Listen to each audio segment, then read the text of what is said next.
నైరుతి మందగమనంతో తెలుగు రాష్ట్రాల్లో మళ్లీ ఎండలు పెరిగాయి. నైరుతి రుతుపవనాల విస్తరణతో ఏపీ, తెలంగాణలో మోస్తరు నుంచి భారీ వర్షాలు పడడంతో వాతావరణం ఒక్కసారిగా చల్లబడింది.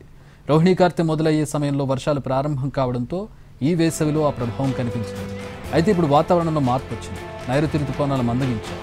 దీంతో వర్షాలు తగ్గాయి. పశ్చిమ దిశ నుంచి వేడి గాలులు, అటు ఎండలు కూడా తీవ్రంగా పెరిగాయి. చాలా ప్రాంతాల్లో గరిష్ట ఉష్ణోగ్రత 42 డిగ్రీల వరకు నమోదవుతోంది.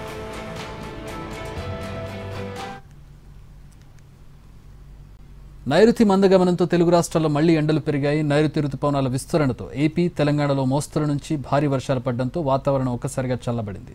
రోహిణీ కార్తె మొదలయ్యే సమయంలో వర్షాలు ప్రారంభం కావడంతో ఈ వేసవిలో ఆ ప్రభావం కనిపించింది. అయితే ఇప్పుడు వాతావరణంలో మార్పు వచ్చింది. నైరుతి రుతుపవనాలు మందగించాయి. దీంతో వర్షాలు తగ్గాయి. పశ్చిమ దిశ నుంచి వేడి గాలులు, అటు ఎండలు కూడా తీవ్రంగా పెరిగాయి. చాలా ప్రాంతాల్లో గరిష్ట ఉష్ణోగ్రత 42 డిగ్రీల వరకు నమోదవుతోంది.